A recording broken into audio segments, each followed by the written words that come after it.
Hello, and welcome back to Void Whispers.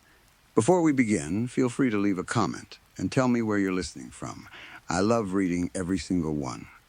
If you enjoy the Void Whispers that creep in during the dead of night, don't forget to like the video and subscribe to the channel. Turn on notifications so you never miss a new story.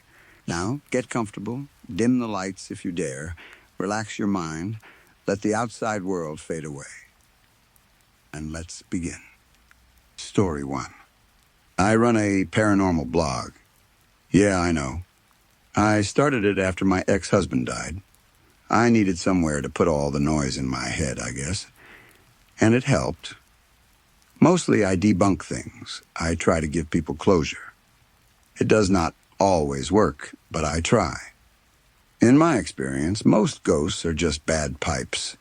Demons are usually raccoons or whatever animal got into somebody's attic and started making noises in the middle of the night.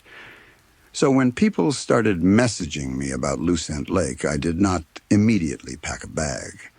The rumors were about a killer, a slasher or something lurking out there in the woods near the water. That kind of thing did not raise any red flags for me because I had heard it all before. Every small town has a lake or a forest or an abandoned building where somebody swears something terrible lives. It is almost never true. But then people started sending me screenshots from local Facebook groups and sad, angry posts from relatives and friends. 4 people had died in 3 weeks.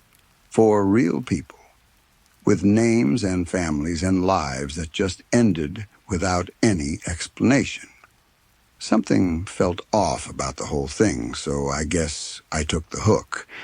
Nobody had seen anyone or anything near the victims. There were no footprints around the bodies. No weapon was ever found. No suspect was ever identified. The police kept telling the news cameras that it might be an animal attack, but you could feel that nobody really believed that. They were just saying words into microphones so people in the area would not completely lose their minds and panic. Lucent Lake is a nice place under normal circumstances. Picnic tables scattered around the shore, trails winding through the trees, teenagers hiding beer in their backpacks behind the restrooms, couples posing for photos on the old dock like it was not half-rotted and ready to collapse under their weight. It was a normal place, safe enough for families and hikers and anyone looking for a quiet afternoon by the water. When I got there, the place was completely empty. The woods felt abandoned in a way that went beyond just being closed off. It felt like even the animals had decided to leave. I got there after dark. Yeah, I know. But I knew the area from years ago, and I could not exactly tell my boss that I needed to leave work early because people on the internet were saying there was an invisible slasher killing folks by a lake. That is not a conversation that ends well for anyone. And if I am being honest with myself, I knew showing up at night would be good for the blog. Night footage at a place where people died. That is the kind of content that gets clicks. I am not proud of that thought, but it was there. The road leading to the lake was narrow and annoying. Every branch that caught my headlights looked like a hand reaching out from the trees. Every shadow on the side of the road looked like a person standing there watching me pass. I kept telling myself to knock it off. I actually said it out loud. Great live. Very professional. Pulitzer stuff. About a mile from the lake, there was this half-assed barricade stretched across the road. Just some orange cones and a metal barrier that looked like it had been dragged out of a storage shed and dropped in the middle of the pavement without much thought. 2 rangers stood next to the barricade. At least they were dressed like rangers. The man came over to my car first. He was an older guy with a gray beard and a big jacket, and he was already looking disappointed in me before I had even rolled down my window. He had that energy that certain men have when they have spent their whole career dealing with people who do not listen. I immediately thought of him as Park Dad because that is exactly what he looked like. Park Dad leaned toward my window and told me the road was closed. I said, "Yeah, I saw that." He said, "Then turn around." I told him I was hoping to just take a look at the area. And he said, "No. Just no. Nothing else. No explanation. No negotiation. Just no." I said, "Okay, warm guy." He did not love that. The woman ranger came over then. She was maybe my age or maybe a little younger. It was hard to tell in the harsh white light of a flashlight. She looked tired, but not the kind of tired you get from missing sleep. She looked tired in the way people look when they have been polite for far too long and they are running out of patience for it. She looked at me for a moment, and then her eyes widened just a little. She asked me if I was Liv from Grave Doubts. That is the name of my blog. I smiled because it is always nice when someone recognizes you, even if the circumstances are terrible. Park Dad said doubts or no doubts, you need to leave right now. The woman ignored him completely and told me that I could not go in there tonight. I said I was not trying to be a problem. Park Dad said I was literally a problem. That was fair, honestly. The woman lowered her flashlight so it was not shining directly in my eyes anymore, which I appreciated. She told me that people were dead. She said the sheriff had personally asked them to close this road and that they did not know what had killed those people. She said it could be a person, or it could be an animal, or it could be some idiot with a machete hiding somewhere out in those woods. They just did not know. I said a bear does not usually use a machete. Park Dad stared at me with the kind of look that could curdle milk. The woman looked at me for a long second, and then she asked me something I was not expecting. She asked me if I was scared. I almost answered honestly. Yes. Obviously, yes. I was scared. Of course I was scared. But scared does not mean what most people think it means. Scared does not always make you turn around and run in the other direction. Sometimes scared makes you very, very focused. Sometimes fear sharpens everything, and you see more clearly than you ever do when you feel safe. So I shrugged and said, "I do this kind of thing." She told me that was not really an answer. I said no, it was not. She sighed and said, "Please just go home." That almost worked. It really did, because she said it like a person who was genuinely concerned about me and not like someone giving an order. There was real worry in her voice, and that is always harder to brush off than authority. But I could not just go home. I was going to be gone for a whole week after tonight for a work trip, so this was my only chance. Tonight was it. So I turned my car around like a normal, responsible adult. I even gave them a polite little wave as I drove away from the barricade. Then I drove about half a mile back down the road and parked in a muddy little clearing off to the side. I turned off my headlights and sat there for a minute in the dark. Then I got out of the car and walked into the trees. Yes, I understand how incredibly stupid that was. I understood it at the time, too. Every step I took into those dark woods, I was fully aware that this was the kind of decision that gets people killed in exactly the kind of stories I write about on my blog. But I felt like I had no choice. Something was pulling me toward that lake. And it was not just curiosity or content for the blog. I had my phone and my flashlight and my camera and a can of pepper spray and that little cloth pouch tucked into the inside pocket of my jacket. To be honest, that pouch was the real reason I was there. Lucent Lake was not random for me. It was not just some location I picked because strangers on the internet sent me messages about it. I had been there before, years ago, with Daniel. Daniel was my husband, my ex-husband. Daniel is dead now. People always get very soft when I say that. They do the face. You know the one? The "oh, you poor thing" face where their eyebrows go up and their voice drops half an octave and they reach out to touch your arm like you might break. I hate that face. The truth is, when Daniel died, grief was not the first thing I felt. The first thing I felt was relief. Pure, clean, overwhelming relief, like someone had finally lifted a weight off my chest that I had been carrying for so long I forgot what breathing without it felt like. I am not going to give you a list of what he did or did not do. I hate it when people want specific examples, like they are qualified to be the judge of someone else's pain. Like whether or not I am allowed to hate him depends on whether the details are bad enough to meet their personal threshold for what counts as real suffering. I will say this much. My kids knew the sound of his car. They knew the exact sound of his engine and the way his tires crunched on the gravel in the driveway. The second they heard him pulling in the whole house stopped breathing. Not just them. The whole house. The air itself changed when he came home. And leaving him did not fix anything.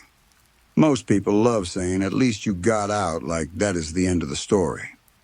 Like sick and dangerous men respect things like locks and court orders and changed phone numbers and school pickup schedules.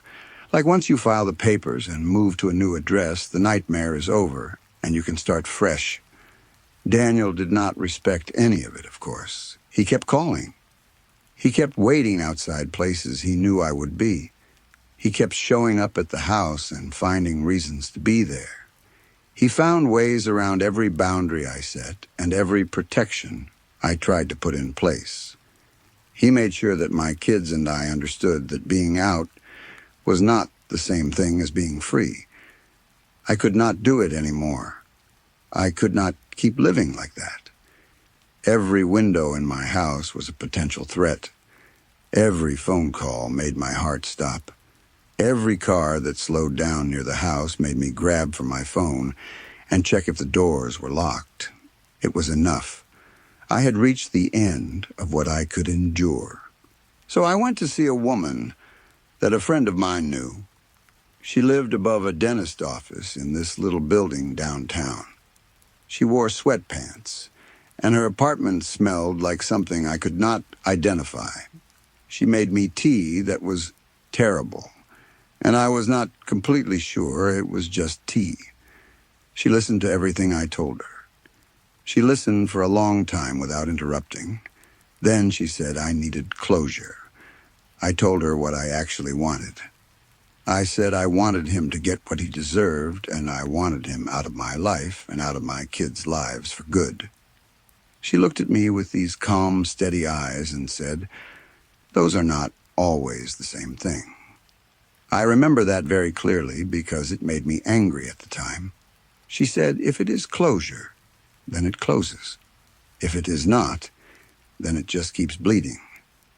I remember thinking, "Lady, I have 2 kids and a man who will not stop circling my life like a shark.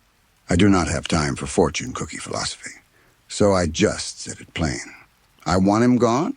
She gave me a small cloth pouch filled with this strange-smelling white powder, and she told me specific words to say. She explained how to use it and what to expect, and she looked at me very seriously when she said it.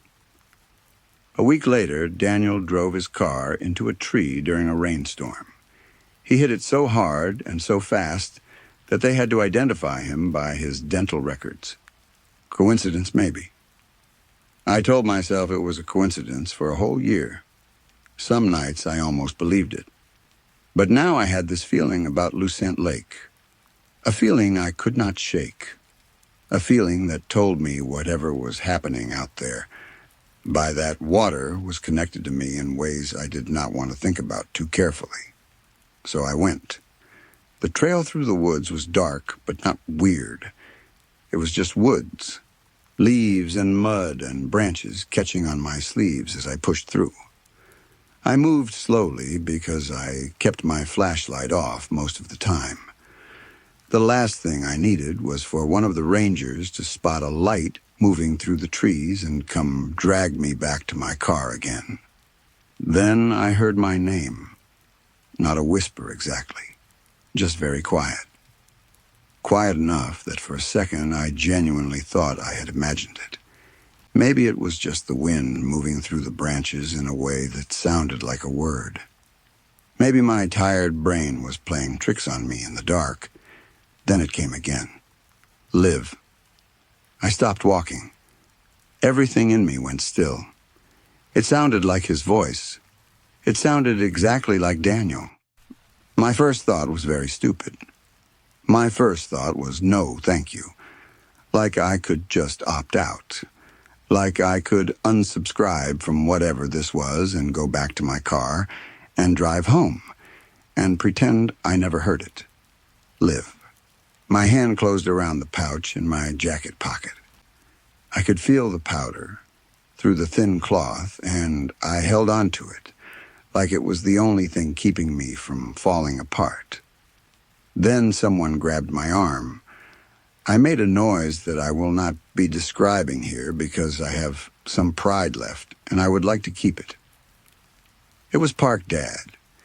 He was standing right there on the trail behind me, and he had my arm in his grip, and he looked furious. He asked me if I was serious. I told him not to grab me. He said, "Then do not sneak past a roadblock." I said, "I was just leaving." He said I was literally walking toward the lake. I said, "I got turned around." He just looked at me with that look again. "Fine," I said. "Bad lie." He pulled out his radio and spoke into it. "Found her. South Trail?" "Yeah. I have got her." Then he looked at me again, and his voice dropped a little. He told me that this was not some stupid internet thing. He asked me if I understood that. I said I knew. He said he did not think I did. He said people were dead. I said I know. And I did know. Better than he did, probably. He still had his hand on my sleeve. Then his expression changed. It was not fear. Not exactly. It was confusion. Like something had happened that his brain could not process fast enough. He looked down at his own chest. His jacket open. I do not mean he unzipped it. I mean it open on its own. The fabric parted like something invisible had cut through it. A red line appeared across his chest, and then blood hit my face. Way too much of it. Hot and wet and smelling like copper, and it was everywhere. On my face and my hands and my jacket. He made this small sound, not a scream. More like a sound of embarrassment. Like he was sorry for the inconvenience of what was happening to him. Another cut opened under his jaw. A deep one. I could see the inside of him for a moment, and then the blood came pouring out. I stepped back. My feet slipped in the mud, and I almost fell. He reached toward me. Maybe he was reaching for help. Maybe it was just reflex. People do strange things when they are dying. Their bodies move on their own, even when their minds have already checked out. Then his face came apart. That is the only way I can describe it. It just opened up, and there was nothing underneath that should have been there. There was nothing around him. No bear, no man, no shape in the air, no shadow, nothing visible at all. Just invisible force, tearing a person apart in front of me like he was made of paper. Park Dad dropped to the ground, and his flashlight rolled off into the wet leaves. The beam spun in a lazy circle, and then settled, pointing at nothing. I ran. Not away from the lake, though. I know. Believe me, I know how that sounds. I should have run back to my car. I should have run to the road. I should have run anywhere that was not deeper into the woods toward the place where people had been dying. But Daniel's voice came again from somewhere ahead of me, near the water. And in that moment, it made a kind of terrible sense. The voice was pulling me forward, and I let it because I understood something in that moment that I could not put into words yet. I did not want to leave what was left of Park Dad lying there in the mud. He deserved better than that. But I could not stay either. That was Daniel all over when I thought about it. Hurt someone else and somehow make it my problem. Make it my fault. Make me carry it. I reached the lake out of breath and spitting someone else's blood out of my mouth. The taste was making me gag, but I could not stop to deal with it. The water was black. Perfectly black and perfectly still, like a sheet of dark glass. The old dock was still there, and still half collapsed, just like I remembered it from years ago. Nothing about this place had changed except for everything about how it felt. He was standing in the water, right where the lake met the muddy shore. Daniel. Or something that looked exactly like Daniel. He did not look like a person anymore, though. Not really. His clothes were wet and dark and clinging to his body. His face seemed intact at first glance, but his skin looked wrong. It had this quality to it like wax that had been slightly melted and then hardened again in a shape that was close to right, but not quite. His head was tilted slightly to one side like he was listening to something far away that only he could hear. But it was him. I knew it was him the way you know someone by the way they stand in a room, by the space they take up, by the feeling they create in your chest when you see them.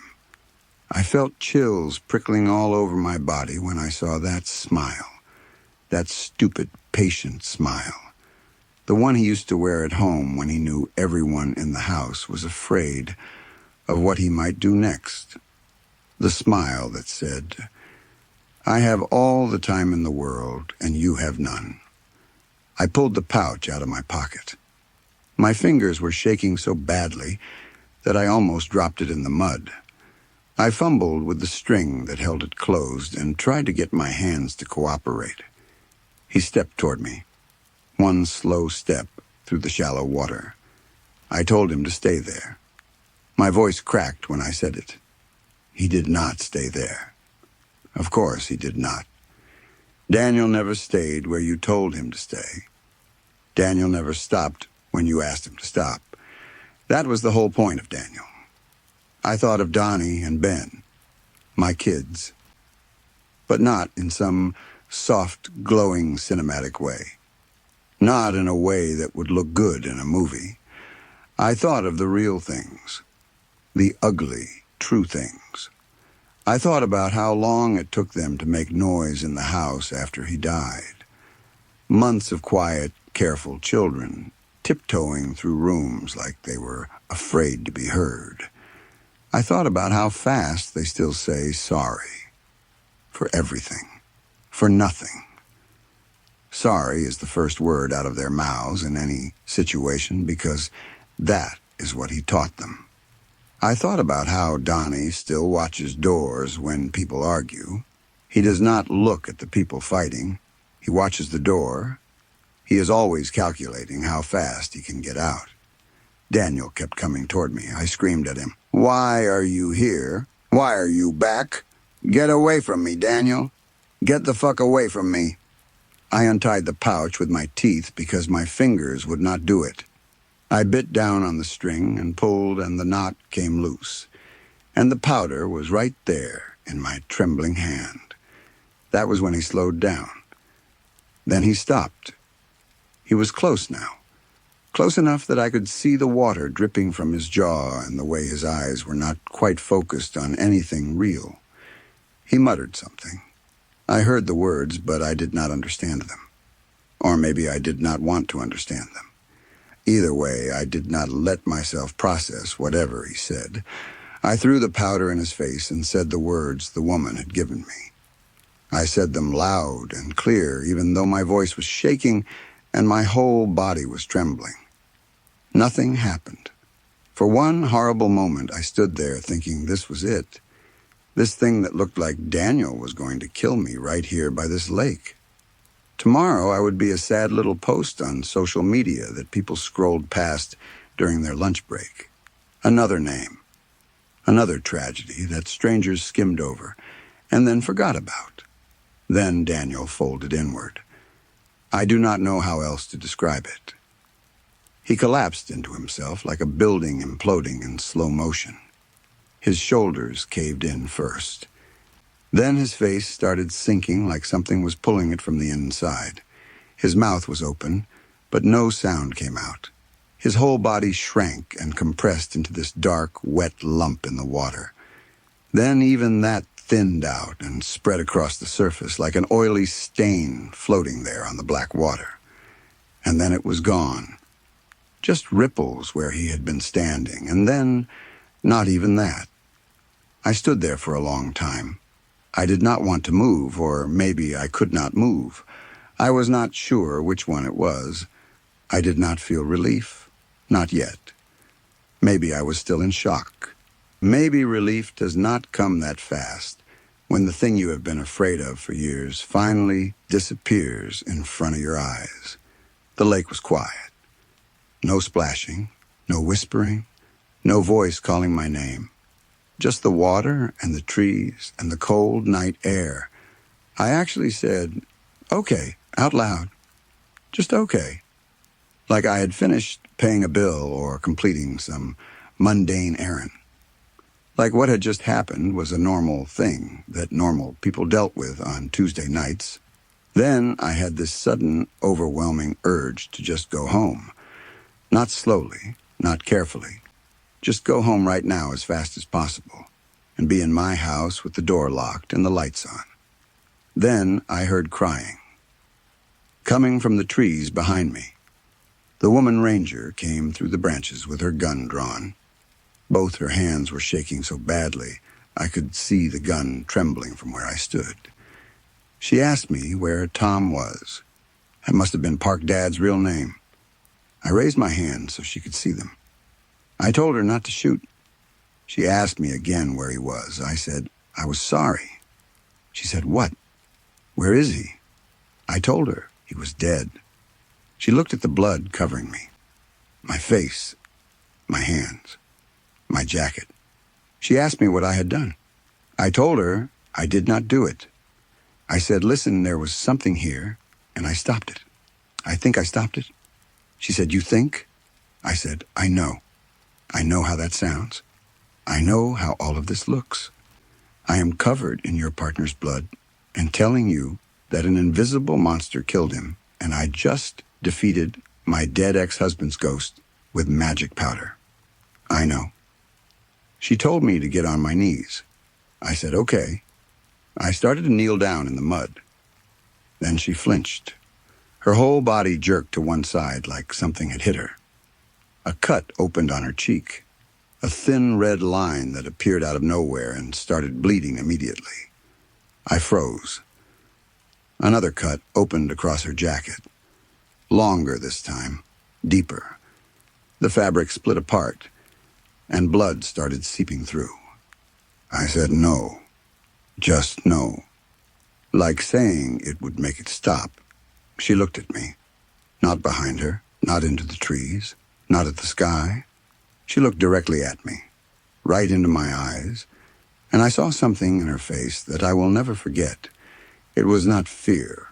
It was not confusion. It was understanding. She understood in that last second that there was nothing she could do. Then her throat opened. A line appeared across it, and the blood came, and she dropped into the leaves without making another sound. The forest went quiet again. That same heavy, terrible silence. I got up and I ran. I ran like hell. I did not look back. Not once. I think I fell several times on the trail because my hands and knees were scraped and bleeding when I finally got back to my car, but I do not actually remember falling. I just remember running and the branches hitting my face and the sound of my own breathing. And then somehow I was at my car. I got in and I drove. I drove like a maniac until I hit the main road back to town. My hands were gripping the steering wheel so tightly that my knuckles were white, and my whole body was still shaking. Then I got this weird feeling, chills starting at my forehead and rolling down over my shoulders. and all the way down my spine, like cold water being poured over me very slowly. I do not know why, but in that moment, I remembered what the powder woman had told me all those years ago. If it is not closure, it keeps bleeding. And sitting there in my car, driving too fast down a dark road covered in blood that was not mine, I finally understood what she meant. I realized that this thing out there, this invisible thing that was killing people, it was not random. It was not some creature that lived in the woods. It was not a bear or a maniac with a machete. It was mine. It belonged to me. It was the opposite of closure. It was everything I had not dealt with, everything I had not faced, everything I had shoved down and locked away and refused to look at. It had dragged me back to Lucent Lake because it knew I would come. It knew I was not going there to forgive Daniel or to let go of what happened or to find peace or any of that clean, pretty bullshit that people say when they have never had to live through what I lived through, when they have never had to watch their children flinch at the sound of a car door closing, when they have never had to explain to a 7-year-old why Daddy is not allowed to come inside anymore.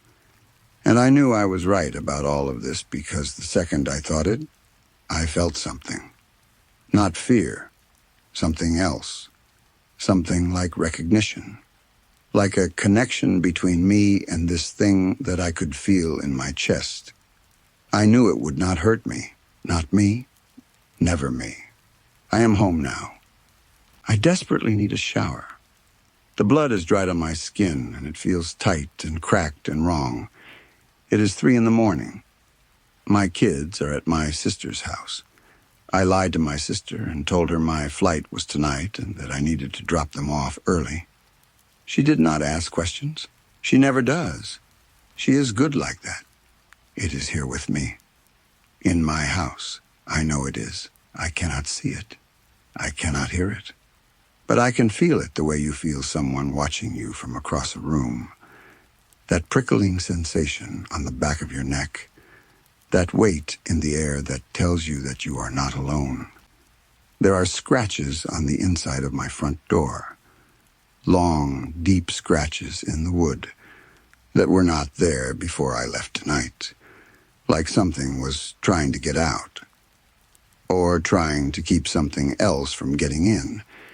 And that is the part I cannot handle. Not that it followed me home. I expected that on some level. I think I knew the moment I threw that powder that this was not over. The part I cannot handle is that it thinks it is helping. It thinks it is protecting me. It killed those people at the lake because they were near the place where I sent Daniel away. It killed Park Dad because he grabbed my arm. It killed the woman ranger because she pointed a gun at me and told me to get on my knees.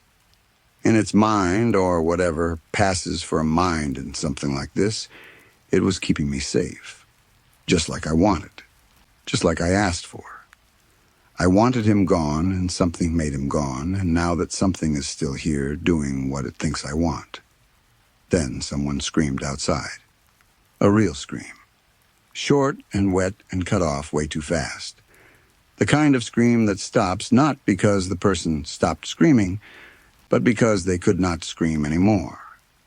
It sounded like Jerry, the old bastard who lives next door. The one who watches me from his porch whenever I am sunbathing in the yard. The one who stares a little too long and does not look away when I catch him. The one who sprays neighborhood kids with his garden hose if they step 1 foot too close to his precious grass. Oh, fuck. Story 2. I remember playing a game back in the 80s called The Orchard on the Atari 2600. I do not really remember much about it. It was not a great game. And I was only about 6 years old when I played it. Over time, I basically forgot it ever existed. It just disappeared from my memory the way most things from early childhood do. You move on, you grow up, you fill your head with 1,000 other experiences, and something like a mediocre Atari game from when you were barely old enough to read just fades away into nothing. Until I found it mentioned in an old article. I was browsing the internet late one night, the way you do when you cannot sleep and you have nothing better to do, and I came across this piece someone had written about long-forgotten video games. It was a list of obscure titles that had come and gone without leaving much of a trace, games that most people had never heard of and that history had more or less erased. I was scrolling through it casually, not really paying attention, when I saw the name, The Orchard, and something in the back of my brain lit up. I knew that name. I had played that game. The memory came back in a rush, not the details, just the feeling of it sitting on the floor of my parents' living room with the controller in my hands and the television glowing in front of me. The article said the game was released in 1982 by a company that no longer exists. I will not name them here because, honestly, I am not sure it matters. And something about this whole situation makes me want to be careful about what I share. The game had really simple graphics, even by the standards of the early 80s, and the mechanics were repetitive and boring. You controlled a little farmer character in a huge forest, and your job was to collect apples while dodging birds that flew at you from different directions. That was it. That was the entire game. Collect apples, avoid birds, repeat. There was no real progression, no levels that felt meaningfully different from one another, no ending as far as anyone could tell, just the same basic loop over and over again. But the article did not stop there. It went on to describe something that made me sit up straighter in my chair and read much more carefully. Apparently, multiple people who had played the game reported seeing strange things. Not glitches, not the kind of visual artifacts you sometimes got from old cartridges with dirty connectors. These were specific, detailed things that should not have been possible on the hardware. People described seeing abandoned houses appear in the forest. Some saw dead people, figures lying on the ground between the trees. Others described unexplainable patterns in the pixel layouts, arrangements that seemed random at first, but then resolved into recognizable shapes and images. Some players reported seeing entire cities or villages rendered in the crude pixel art, structures and streets and buildings that had no business being in a simple apple-collecting game. Every description was different. No two people seemed to see the same things. But there was one detail that kept coming up in report after report, one element that was consistent across nearly every account. Multiple people described a shadowy figure that appeared on screen after they had been playing for a while. It was dark, featureless, just a vaguely human-shaped collection of dark pixels that would show up somewhere in the frame and then disappear. Nobody could explain what triggered it. Nobody could explain what it was supposed to represent. But everyone who played long enough seemed to see it eventually. The article said that the game's production was halted only 1 week after its release, and all remaining copies were recalled from stores. There had only been a few hundred units sold in the United States before the recall, and the game never received an international release. The company that made it went under shortly afterward, and whatever records they had kept about the development process were either destroyed or lost. I sat there staring at my screen for a long time after reading that. I did not remember any of these strange things happening when I played the game as a kid, but I had also been 6 years old and probably would not have noticed or understood anything unusual, even if it had appeared on screen. Kids that age do not analyze what they are looking at. They just play. I decided I wanted to check it out for myself. I went online and started searching for the game, I tried every torrent site I knew of, every ROM archive, every retro gaming forum, and database. Nothing. The game did not exist anywhere on the internet. I could not find a single download link, a single screenshot, a single forum thread discussing it. No reviews, no gameplay videos, no preservation efforts. The only evidence that the game had ever existed was that one article I had stumbled across by accident. Everything else was a complete blank, as if the game had been scrubbed from history. That bothered me more than it should have. The internet is supposed to preserve everything. There are communities dedicated to tracking down and archiving every piece of software ever created, no matter how obscure. For a game to have zero presence anywhere, not even a passing mention in a forum post from 15 years ago, felt wrong. It felt deliberate. I decided to take a different approach. I drove out to my parents' house the following weekend and asked them about the game. They did not remember it, which was not surprising. They had bought me dozens of cartridges over the years, and the Orchard had apparently not made enough of an impression on anyone to stick in their memory. But they told me I was welcome to look through the basement if I wanted. Their basement was exactly the way I remembered it. Cluttered, dusty, packed with decades of accumulated stuff that nobody had gotten around to throwing away. Old toys, broken furniture, boxes of clothes, stacks of magazines. I spent about an hour digging through everything, moving boxes, opening containers, checking every shelf and corner. I was about to give up when I found it. My old Atari 2600 was sitting in a cardboard box underneath a pile of board games. I pulled it out carefully and checked it over.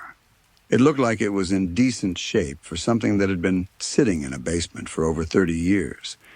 And underneath the console, at the bottom of the box, was the cartridge, the Orchard. The label was faded and slightly peeling, but I could still read the title.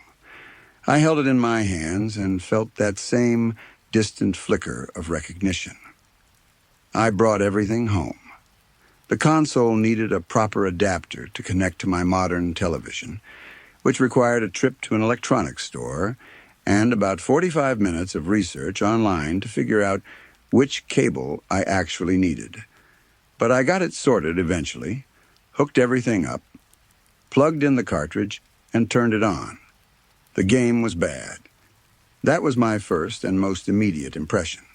The graphics were terrible even by Atari 2600 standards, blocky and muddy and barely legible. The music, if you could call it that, was just a single droning sound that played continuously in the background, never changing, never resolving into anything recognizable as a melody. It was not music. It was noise, this flat, grinding, repetitive tone that sat in your ears and refused to leave. Within the first 10 minutes, I understood why I had forgotten about this game. There was nothing here worth remembering. The gameplay was exactly what the article had described. You moved your little farmer around a forest full of trees, you collected apples that appeared on the ground, and you dodged birds that flew across the screen at irregular intervals. That was it. There was no score screen that I could find, no level transitions, no indication of progress. Just the forest and the apples and the birds, going on and on and on. I played for about 2 hours. I collected apples. I dodged birds. Nothing interesting happened, and I was getting incredibly bored. I almost turned it off several times, but something kept me going. Maybe it was stubbornness. Maybe it was curiosity about whether the strange things described in the article would actually appear. Maybe it was that droning sound, which had somehow stopped being annoying and started becoming almost hypnotic, settling into the background of my awareness like white noise. Then I started to notice something. The level I was on was dense with apple trees, more than I had seen in the earlier parts of the game. They were arranged in a specific pattern, clusters and gaps and rows that at first seemed random. But the longer I looked at it, the more familiar the layout became. I stopped moving my character and just stared at the screen, and slowly the recognition solidified. The arrangement of trees matched the floor plan of my childhood home. I could see the outline of my old bedroom, the 2 bathrooms, my parents' room, the guest room. The proportions were not exact. This was still an Atari game, with a resolution that could barely render a circle, but the general shape was unmistakable. I told myself it was a coincidence. I told myself I was seeing patterns where none existed because the article had primed me to look for them. The human brain is wired to find familiar shapes in random noise, faces in clouds, animals in rock formations, the layout of your childhood home in a grid of pixelated trees. It is called pareidolia, and it is one of the most well-documented quirks of human perception. That was all this was. I kept playing, and as I continued moving through the forest, I saw the face of my dead grandfather. It was not rendered as a clear image. It was not a portrait or a photograph dropped into the game.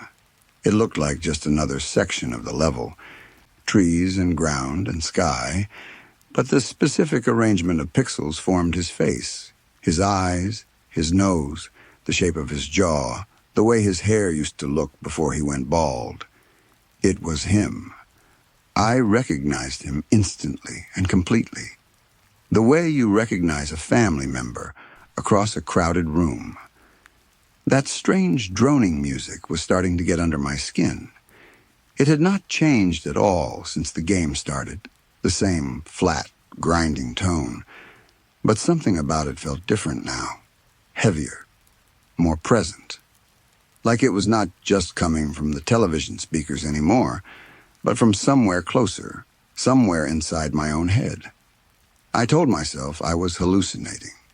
The article had planted the suggestion, and now my brain was doing exactly what brains do when they are given a framework for finding hidden things. It was confirmation bias combined with pareidolia, combined with 2 hours of staring at a flickering Atari screen in a dim room. I was seeing things because I wanted to see things, and if I turned off the game and went to bed and came back tomorrow with fresh eyes, everything would look like random noise again. But I did not turn it off. And it got worse. I saw my old cat, the one that had died when I was in high school. I saw the faces of ex-girlfriends, clear enough that I could have named each one. The pixel patterns were forming images with increasing speed and clarity, as if the game was learning how to communicate with me and getting better at it with every passing minute. Then the shadowy figure appeared.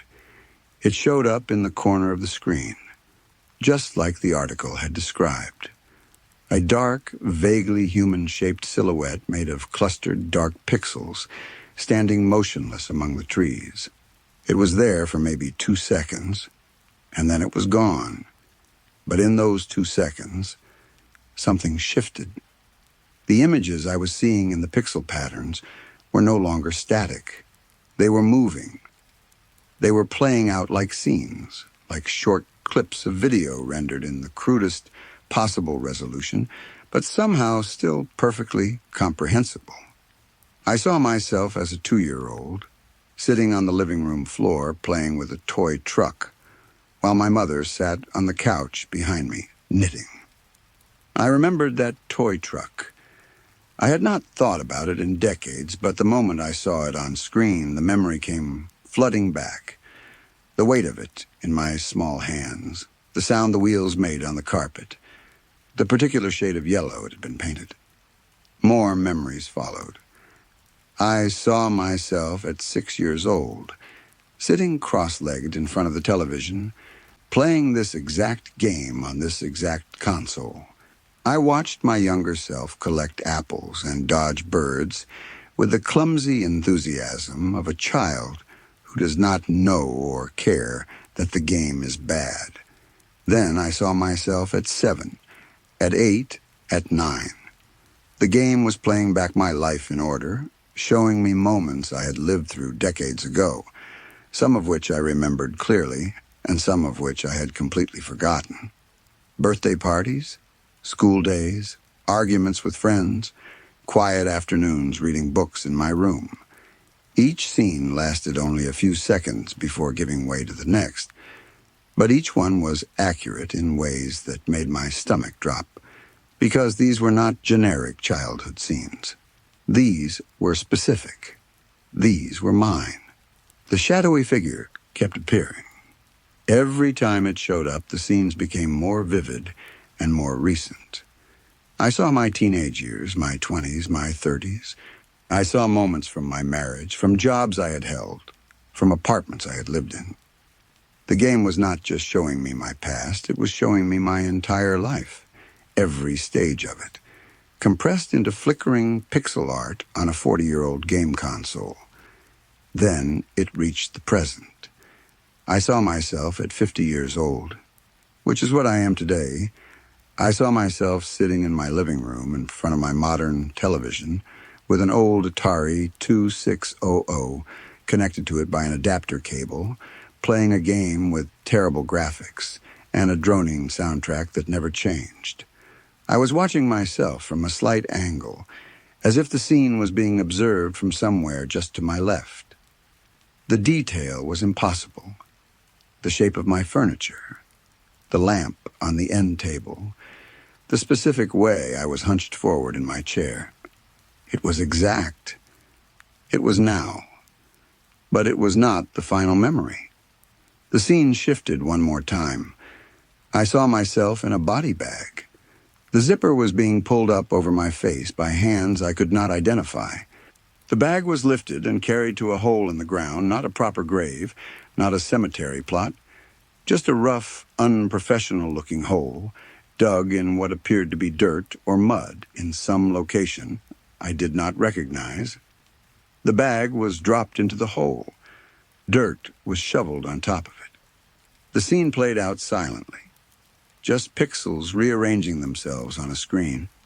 But I could feel the weight of the dirt, the darkness, the finality of it. I yanked the power cable out of the console so hard it nearly pulled the television off the stand. My hands were shaking. I could still hear the droning sound even though the game was off, a residual echo bouncing around inside my skull. I grabbed the cartridge out of the console, took it to my workbench, and smashed it with a hammer. I hit it over and over until it was nothing but plastic shards and fragments of circuit boards scattered across the table. I wanted it destroyed. I wanted every trace of it gone. While I was standing there with the hammer in my hand, breathing hard, I looked out the window. A police car was pulling up in front of my house. I did not call the police. I had no reason to expect a visit from anyone. 2 officers got out of the car and walked toward my front door with a purpose in their step that made it very clear they were not here for a friendly chat. I did not wait to find out what they wanted. I went straight to the basement. I am in my basement right now. I can hear them upstairs, walking through the rooms, their boots heavy on the floor. They are talking to each other, but I cannot make out the words clearly. Just the low murmur of voices and the occasional burst of static from a radio. They are looking for me. I do not know what I discovered by playing that game. I do not know how a cartridge manufactured in 1982 was able to show me scenes from my life that had not happened yet at the time it was made. I do not know how it knew the layout of my childhood home, or the face of my grandfather, or what my living room looks like today. I do not know who made it, or why, or what they intended it to do. I do not know why the police are in my house right now, or what connection they have to any of this, and my single biggest regret, the one thing that is eating at me as I sit here in the dark, listening to footsteps above me, is that I smashed that cartridge instead of uploading the ROM file. I could have dumped the data, attached it to this post, and let someone else examine it. Someone smarter than me, someone with the technical skills to pull the thing apart and figure out how it worked. Instead, I panicked and destroyed the only evidence that any of this was real. If you are reading this, I do not know what to tell you. I do not know what to ask for. I just needed someone to know. If I disappear after this, if this post is the last thing I ever write, at least it exists. At least someone out there has heard the story. If you see this, please pray for me. Story 3. I should not be writing this. I know that. Every rational part of my brain is telling me to close the laptop and go to sleep and try to forget everything that happened over the past 3 days, but I cannot sleep. I have not slept properly since it happened, and every time I close my eyes, I see the mirrors, all of them lined up in that dim little room like a gallery of watching eyes. And I see Jonas's reflection reaching toward the glass, and I see Eli's face in the dark window just before he vanished. So I am writing this down instead, because I need someone to know what happened, and because putting it into words is the only thing that makes me feel even slightly tethered to reality right now. It started with a dare, which is how so many stupid decisions begin. Jonas was the one who brought it up. He had been talking about the Whitmore house for weeks, the way he always talked about things he found interesting, with this casual, unbothered confidence that made everything sound manageable and reasonable, even when it absolutely was not. The Whitmore house sits at the end of Fern Road, alone on a cracked and broken path that looks like it gave up, trying to be a road sometime in the last century. Wild grass has swallowed everything around it, and the trees that grow nearby are the kind that twist in on themselves, their branches gnarled and low, reaching toward the ground instead of the sky. The house itself is a long, slow collapse in progress. The wood is dark with rot. The paint is peeled back in long strips that curl away from the siding like dead skin, and the windows are mostly gone, just empty frames staring out at whoever is unlucky enough to be walking past. The front door was half open when we arrived, which felt less like an invitation and more like a warning, like the house was showing you its teeth. Everyone in town warns you to stay away from it. Not in a theatrical, dramatic way, not with ghost stories and urban legends. More in the way that people warn you about a bad stretch of highway or a dog that bites without growling first. Just a quiet, firm certainty that it is a place you do not go. I had heard it my whole life and never had any particular desire to test it. But Jonas dared me, and that is a thing that is very hard to walk away from when you are standing in front of 2 of your closest friends, and the dare is already hanging in the air between you. Eli was there too, and I could tell he was not fully on board. He had this expression he gets when he is not comfortable with something, but cannot quite bring himself to say no, a kind of flickering uncertainty, like a candle in a draft. But he came with us. We all went together, which is the thing I now wish more than anything had not happened. We went in through the front door, which swung inward when Jonas pushed it, the hinges making a sound like something in pain. Inside, the smell hit us immediately. Dust and decay. The deep, settled odor of a place that has been closed off from fresh air for a very long time. The floorboards creaked under every step in a way that made you acutely aware of how much weight you were putting on wood that had been sitting in moisture and neglect for decades. We moved through the ground floor carefully, flashlights cutting through the dim, checking rooms that were empty except for debris and ruin. Broken furniture, peeling wallpaper, the occasional scatter of old newspapers or broken glass. Nothing remarkable, Nothing that explained the warnings or the particular dread that had been following me since we turned onto Fern Road. Then I found the basement door. It was behind a section of wallpaper in the back hallway, a large piece that had come mostly free from the wall and was hanging in a limp, sad curtain. When I pulled it aside, there was a door set into the wall behind it.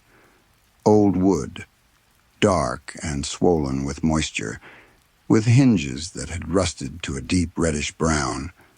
I called the others over, and we stood looking at it for a moment without speaking. I did not want to open it. I want to be very clear about that. Every instinct I had was telling me to put the wallpaper back and walk away and go home. But Jonas was already reaching for the handle, and when he pulled on it, the hinges groaned like something long asleep being woken against its will, and the door swung outward into the hallway, bringing with it a wave of cold, stale air that smelled like the inside of a place that had never once been warm. Behind the door was a staircase, narrow stone steps spiraling down into darkness, the kind of darkness that feels substantial, like it has weight and texture and does not want to let the light in. The walls on either side were damp stone, and when we put our hands against them to steady ourselves as we descended, the cold went right through your fingers and up into your wrists and did not let go. We went down slowly, single file, flashlight beams bouncing off the walls and the steps and the sounds from above. The wind through the broken windows, the creak of the old floorboards settling, all of it faded away as we went deeper. By the time we reached the bottom, the house above us felt like it was 100 miles away. The bottom of the stairs opened into a corridor, long and straight, stretching away in both directions into shadows that our flashlights could not fully penetrate. And before I had even taken a full step off the last stair, the smell changed. Above, the house had smelled like rot and age and neglect. Down here, it was something different, sharper, antiseptic, chemical. The specific harsh bite of old disinfectant that reminded me immediately of hospitals, of the sterile, cold quality of medical spaces. But underneath that, running beneath the chemical smell like a current beneath a river, there was something sweeter, sickly sweet, almost floral, but wrong in the way that flowers are wrong when they have been sealed in an airless space for too long and have gone from lovely to cloying to something that turns your stomach. It was a smell that made you want to breathe through your mouth, and even then you could taste it on the back of your throat. I swept my flashlight around and started to take in what was around us. Rusted hospital beds pushed against the walls, some of them still made up with mattresses that had rotted into springs and staining. Broken wheelchairs collapsed in on themselves in the corners, wheels bent, frames warped, patient charts scattered across the floor, the paper stained dark brown with age and water damage, the writing on them blurred past legibility. Fluorescent light fixtures mounted to the ceiling, most of them dark, but a few of them flickering with a pale, inconsistent light that was almost worse than pure darkness because of what it did to the shadows. It made everything move. Every time a bulb flickered, the shadows shifted, and for just a fraction of a second, you would see something in your peripheral vision that would not be there when you turned to look at it directly. The air down there felt wrong in a way that is very hard to describe. It was thick, heavier than air should be, and it had a quality to it that made me think of breathing and then immediately wish I had not thought of that. Because the idea that this air was somehow alive, that the space itself was breathing, was one that my brain latched onto and refused to let go of. Something was deeply wrong about this place. Not just abandoned, not just old and sad and neglected. Fundamentally wrong, in the way that a thing can be wrong when it exists in a way it was never meant to exist. I said we should go back. I actually said the words out loud. Jonas shrugged, which was his answer to most things, and kept walking forward. Eli's face was doing that flickering thing again, fear and fascination, trading places rapidly. And after a moment, he followed Jonas. I stood at the bottom of the stairs for a few seconds longer before I went after them, because the thought of being alone down there was worse than the thought of going deeper. We walked for what felt like a long time. The corridor seemed to extend further than it should have, further than the footprint of the house above us could possibly account for. We passed more beds, more scattered equipment. A room that might have been an operating theater once, now just a dark space with a metal table at the center, and things hanging from the ceiling that I did not look at too closely. Eventually we came to a nurse's station, a cracked wooden desk set into an alcove in the wall with a partition of frosted glass above it and empty cubbyholes behind. Jonas stopped there and pulled out his keys, and with the kind of casual vandalism that comes from not being scared enough yet, he scratched his initials into the surface of the desk. JL, deep enough to feel under your fingernail if you ran it across the marks.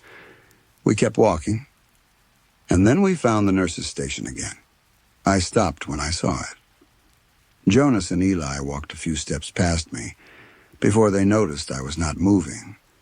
Jonas turned around with an impatient look, and I pointed at the desk. He looked at it, and I watched the impatience drain out of his face and be replaced by something more uncertain. He walked over to the desk and looked at the surface. The initials were not there. The wood was smooth and unmarked, as if nothing had ever been carved into it. He ran his fingers over the spot where he had definitively, scratched his name into the grain not 10 minutes earlier. Nothing. We went on, and found the nurse's station a third time, still unmarked, still smooth, waiting for us like a patient thing that had all the time in the world.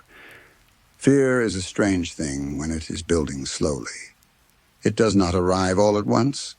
It seeps in, finding the cracks in your composure and widening them gradually, until you look down and realize that what you thought was a manageable amount of worry has become something much larger and harder to contain. By the time we had found the nurse's station for the third time, I was no longer just uncomfortable. I was genuinely afraid in a deep, cold, physical way. My hands were not steady. My breathing was shallow. Every shadow in that flickering corridor felt like it was leaning toward us, and the sweet, rotten smell seemed to be getting stronger, and I could not shake the feeling that the space around us was not fixed, not stable, that the corridor was capable of rearranging itself, that we were moving through something that had its own intentions. The maze, because that is what it was, eventually led us somewhere new. A room that opened off the side of the corridor, smaller than the others, with walls that were lined floor to ceiling with mirrors. Dozens of them, different sizes and shapes, some framed and some bare, all of them mounted close together so that there was hardly any wall visible between them. They caught the light from our flashlights and threw it back in fragments, creating a fractured, disorienting brightness after the dimness of the corridor, and the reflections within reflections made the room feel much larger than it was, while simultaneously making it feel like the walls were pressing in. Every angle showed you a different version of yourself, and not all of them lined up in the way they should have. I stood in front of one of the larger mirrors near the center of the room and looked at my reflection. It looked back at me, and then it blinked, just a fraction of a second too late. Not the synchronized blink that a reflection is supposed to do, the instantaneous copy of your own movement, but a slightly delayed blink, like an echo, like something that had seen me blink and was repeating the action from memory, rather than mirroring it in real time. I told myself I had imagined it. And then my reflection smiled. Not after I smiled, not in response to any expression I was making, but before. It smiled first, a slow and deliberate expression that spread across its face, while my own face was still perfectly neutral. And the smile did not look like something I would do. It looked wrong in a way that went beyond being early. It looked like something that knew things I did not know and was pleased about them. I took a step back from the mirror. I opened my mouth to say something to Jonas and Eli, to tell them we needed to leave right now, that something was very wrong with this room and we needed to get out of it immediately. But before I could get the words out, I heard Jonas make a sound. Not a word, not a sentence, just a sound, sharp and involuntary. The kind of sound you make when something bypasses your brain entirely and hits you somewhere more instinctive. I turned toward him. He was standing in front of one of the mirrors on the far wall, and he was completely still. His whole body had gone rigid, arms at his sides, flashlight hanging from his hand and pointing at the floor. He was staring into the mirror with an expression I had never seen on his face before. Jonas is not someone who shows fear easily. He is the person who shrugs when he should be worried, who keeps walking when everyone else has stopped, who dares you to do things because he genuinely does not seem to feel the weight of consequences the way most people do. But the look on his face in that moment was pure, unfiltered terror. The casual confidence was completely gone. He looked like a child, small and helpless and unable to move. I looked at the mirror he was staring into, and I saw it. His reflection was not standing still. While Jonas stood frozen, his reflection was slowly raising one hand. Not the fast, decisive movement of someone reaching for something, but a slow, deliberate, trembling motion, like the hand was fighting against something to rise, like it was moving against resistance.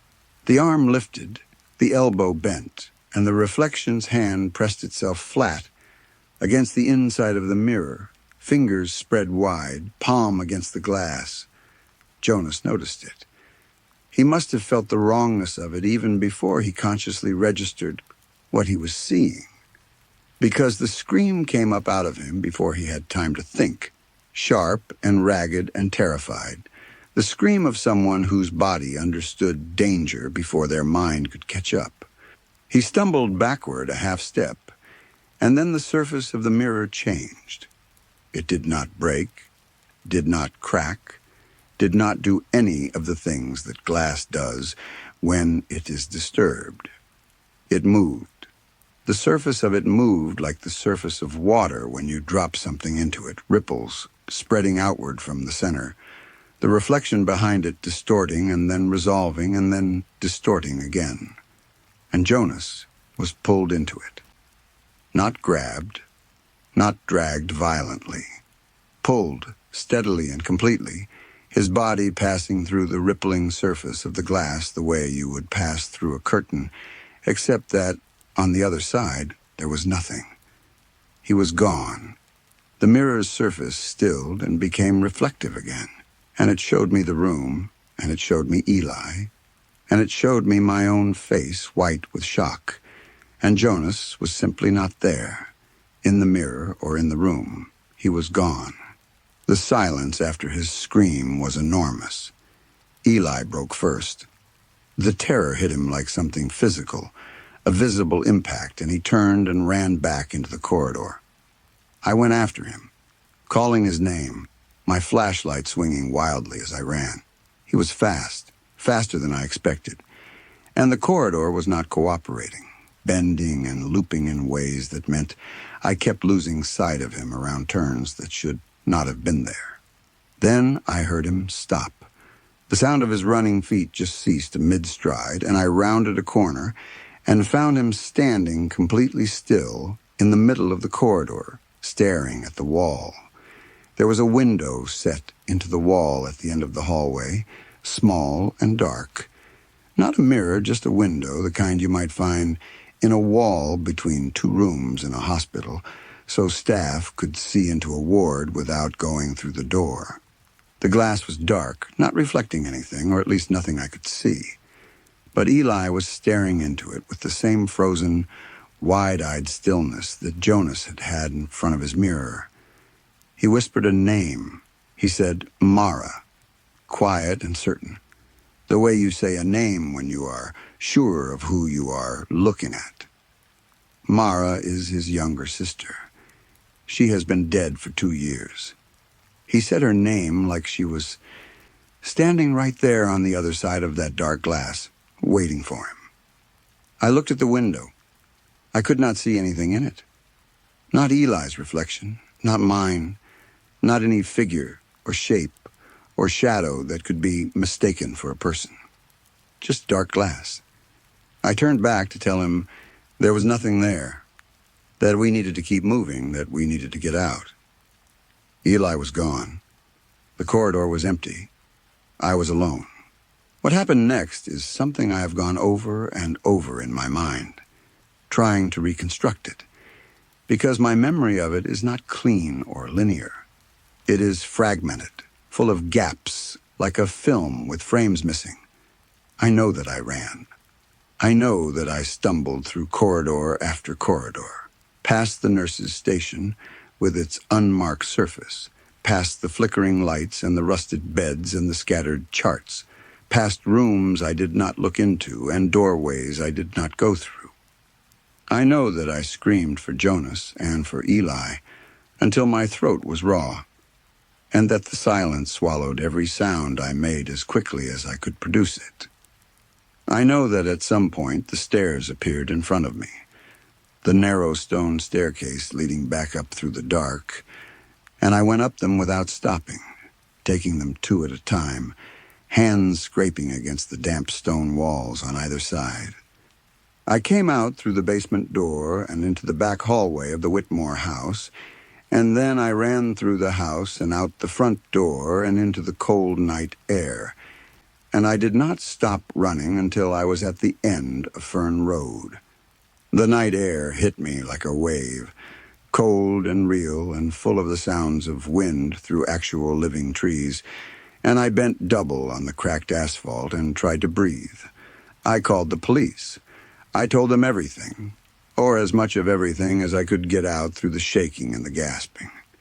They took me seriously enough to send officers to the house, and the next morning they did a full search of the property. They told me there is no basement. They said they went through every room on every floor of the Whitmore house and found nothing unusual, nothing that suggested recent entry or activity, no door behind any wallpaper, no stone staircase, no subterranean corridor with hospital beds and wheelchairs and patient charts and mirrors. They asked me if we had been drinking. They asked it in the careful, neutral tone that people use when they have already decided the answer. They told me that Jonas and Eli were likely fine, that young people go off sometimes without telling anyone, that they would file a report and follow up. They did not look at me like they believed any part of what I had told them. Jonas and Eli have not contacted anyone. Their phones go to voicemail. Their parents have not heard from them. They are gone, and the police are not looking in the right place, because the right place apparently does not exist according to anyone but me. Last night I went to bed with every light in my room on.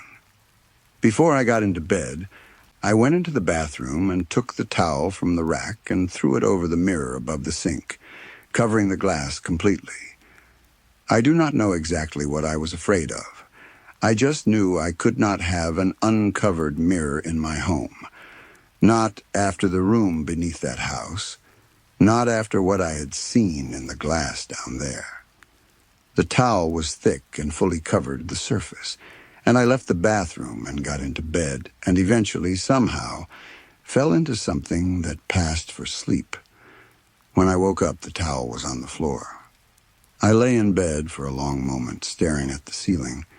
Before I could make myself get up and go to the bathroom doorway, I stood there, one hand on the doorframe, and looked at the mirror. My reflection looked back at me from across the room, and for a long, still moment, everything was normal. Just me, tired and hollow-eyed and scared, reflected in a bathroom mirror on an ordinary morning. And then my reflection smiled. It smiled before I did. Half a second, maybe a full second, before my own face did anything. The same delayed, knowing, deliberate smile that I had seen in the mirror room beneath the Whitmore house. The smile of something that is not a reflection, that is only wearing the shape of one. The smile of something that watches. I stepped back from the doorway and have not gone back into the bathroom since. I am writing this because I need someone to know. I need there to be a record of what happened, something outside of my own head, something that exists in the world and cannot be revised or dismissed or explained away. Jonas and Eli went into the Whitmore house with me, and they did not come out. And wherever they are, it is somewhere that I cannot reach them. Somewhere that the police cannot find because as far as any measurable, verifiable realities is concerned, it does not exist. But it exists. I was there. I walked through those corridors and breathed that air and stood in that room full of mirrors. And the things I saw in the glass were not reflections. They were something else, something that lives behind the surface of mirrors and watches through them and waits, with a patience that nothing mortal is capable of, for the right moment to reach through. I do not know if I am free of it. That is the most honest thing I can tell you, and it is the thing that frightens me most when I am lying awake at 3 a.m. with all the lights on, and a bathroom mirror down the hall that I cannot bring myself to cover again. I escaped the house. I made it out into the night air and back to the world I recognize. But the towel ended up on the floor, and my reflection smiled before I did. And I cannot shake the feeling that getting out of that basement corridor was not the end of something, that it was the beginning, that whatever lives in those mirrors did not lose track of me when I ran up those stairs, that it has simply been patient, the way it is patient about everything, and that it is still watching, still waiting, still wearing my face in the glass and smiling its early smile, and biding its time until it decides the moment is right. If you are reading this, please believe me. I know how it sounds.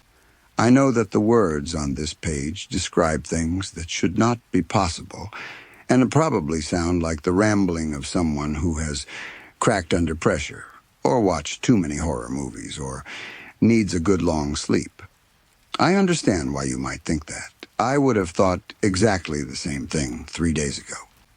But I am asking you, as plainly and directly as I can, to believe me anyway, because Jonas and Eli are somewhere that the police cannot find, and because the reflections in mirrors are not what they appear to be, and because something is watching from behind every reflective surface, and it knows your face better than you do.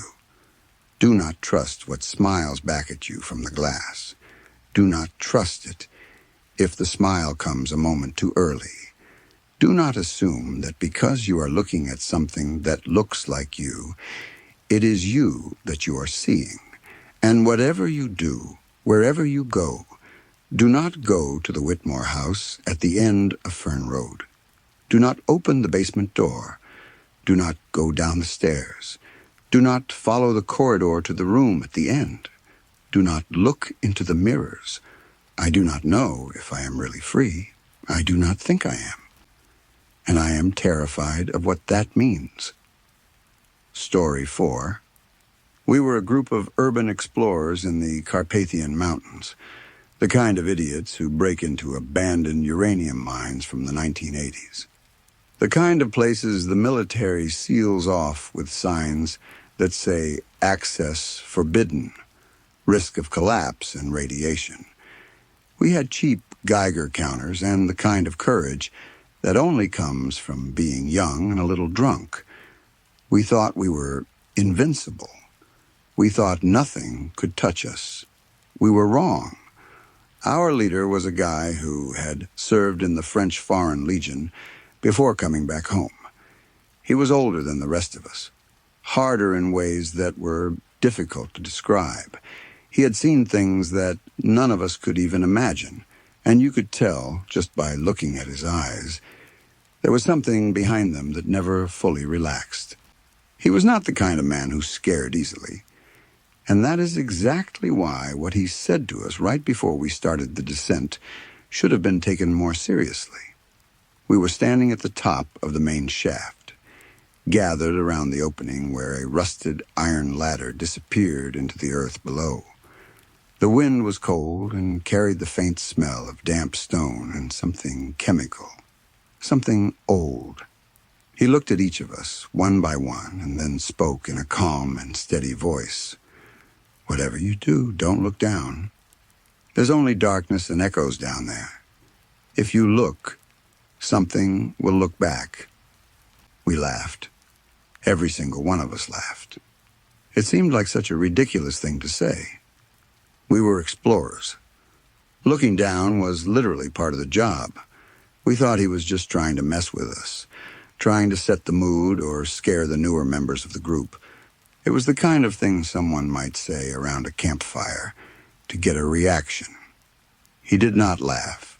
He did not even smile. He just turned around and started climbing down the ladder without another word. One by one, we followed him into the dark. We had been descending for about 40 minutes. The ladder seemed to go on forever, rung after rung after rung, stretching deeper into the earth than any of us had expected. Our headlamps cast weak circles of light on the damp stone walls around us, and every now and then the beam would catch patches of a black moss-like substance clinging to the rock. If you stared at it for too long, it almost seemed to twitch, like it was reacting to the light. I told myself it was just a trick of the eye, just the way the shadows moved when your lamp wobbled on your head. But there was something about it that made my skin crawl in a way I could not quite explain. The air was heavy and wet and carried a strange mix of smells. There was the sharp metallic tang of old ore and rusted iron, and underneath it something else, something sickly sweet, like meat that had been left out in the sun for too long. It was faint at first, barely noticeable. But the deeper we went, the stronger it became.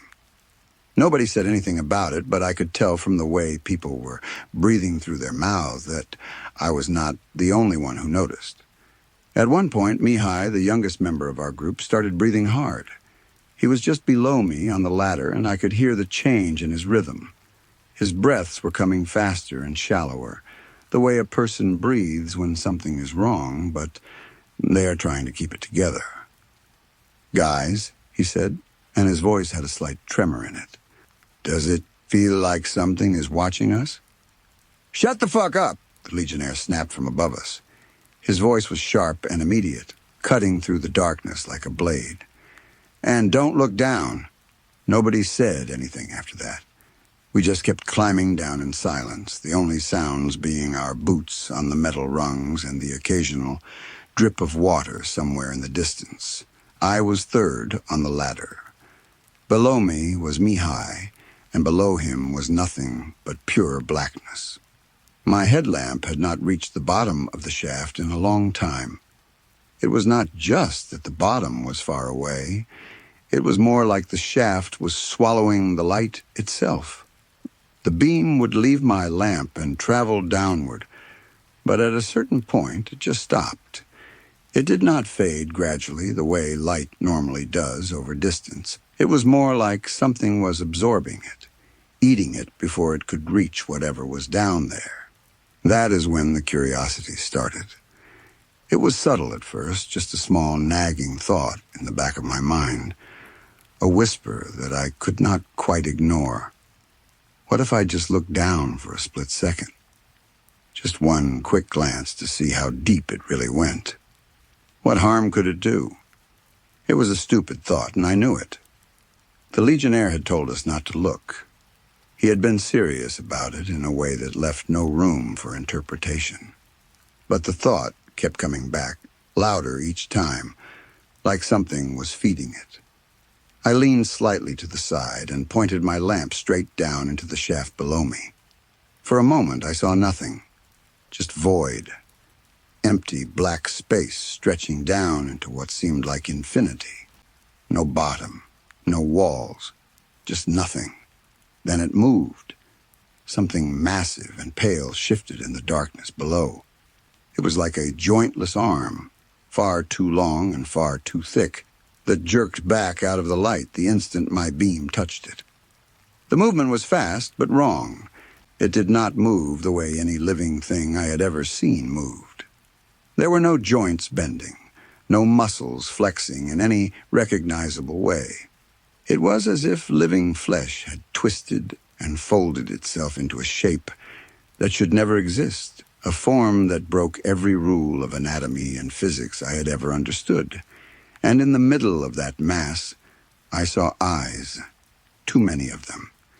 They were scattered across the surface without any pattern or symmetry, some large and some small, some open and staring, and others still in the process of opening, the lids peeling back slowly as if they were just becoming aware of the light. Just becoming aware of me. I froze on the ladder. My heart slammed against my ribs so hard it hurt. A cold feeling crawled up my spine like ice water being poured slowly down my back, every muscle in my body locked up. I could not move. I could not breathe. I just hung there on the rusted rungs with my hands gripping the metal so tight my knuckles turned white. "What did you see?" the Legionnaire whispered from somewhere above me. His voice was different now. The hardness was gone. What replaced it was something I'd never heard from him before. It was fear. Real fear. The kind that comes from knowing exactly what is happening because you have seen it before. "Nothing," I lied. The word came out shaky and unconvincing, and I knew he did not believe me. But it did not matter. It was already too late. From somewhere far below us came the first sound. It was a slow, wet scraping noise like fingernails being dragged across a chalkboard, but with a moist quality to it that made it infinitely worse. It sounded like something enormous dragging itself up the stone walls of the shaft. The noise echoed and bounced off the rock around us, making it impossible to tell exactly how far away it was, but it was coming from below, and it was moving upward. The ladder began to vibrate faintly. Not the way it would shake if there were an earthquake or if someone were climbing it quickly. This was different. It was rhythmic, steady, like a pulse, like something alive had wrapped itself around the base of the ladder, and its heartbeat was traveling up through the metal into our hands. We started climbing faster. No one needed to say anything. No one needed to give the order. We all felt it at the same time. That primal instinct buried deep inside every human being that tells you to run. Just heavy breathing, and the clang of boots on metal rungs, and the desperate scramble of hands reaching for the next handhold. Nobody spoke. Nobody looked at each other. We just climbed. The sound from below grew clearer, closer. Sometimes it would stop for a moment, and in that brief silence the hope would flare up that maybe it had lost interest. Maybe it had gone back down. But then it would start again, and each time it resumed, it was faster than before. It was gaining on us. At one point, Mihai's headlamp slipped off his head. I heard the small clatter of it bouncing off the stone wall, then another bounce, then silence as it tumbled into the darkness below. We waited for it to hit the bottom. Instead, we heard a soft, wet sound, not the crack of plastic hitting stone. Something else, something organic, like something down there had caught it, like something had swallowed it. And then, almost immediately after, came the unmistakable crack of bones. Not the lamp breaking. Bones. Real bones being crushed and snapped by something with tremendous force. Mihai screamed. But it was not a normal scream. It was not the kind of sound a person makes when they are startled, or even when they are afraid. It was the scream of a man who feels something fundamental being ripped out from inside him. Something deeper than flesh. Something that should never be touched. It was a sound I had never heard before, and hope to never hear again for as long as I live. He looked down. I watched it happen from just above him. I saw his pupils dilate in the faint light of my headlamp, growing wider and wider until they seemed to swallow his entire eyes. The color disappeared. The whites disappeared. There was nothing left but two massive black circles staring down into the void below. "It's at my feet," he whispered. His voice was barely human anymore. It was flat and distant, like he was speaking from very far away, even though he was right there beneath me. Jesus, it has my face, but it's smiling too wide. Then he was gone. He either fell or was pulled. I honestly do not know which one it was. One second he was on the ladder below me, and the next second he was not. He vanished into the darkness, and I heard the wet thud of flesh hitting rock somewhere far below. It was a heavy, final sound. The kind of sound that tells you immediately that whatever just happened cannot be undone. And then, nothing, just silence for a moment, followed by the slow, deliberate sound of chewing. We climbed like madmen after that. Whatever restraint or composure we'd been holding on to was completely gone. It was pure animal panic now.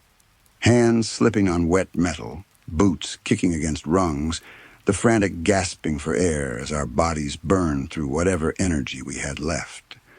The ladder was shaking constantly now, vibrating with that same steady pulse, but stronger, more intense. Whatever was down there was rising fast, much too fast. The Legionnaire was above me. He had been climbing steadily the whole time, faster than the rest of us, his military training kicking in even in a situation as insane as this one. But then I heard him doing something I never expected. He was muttering a prayer.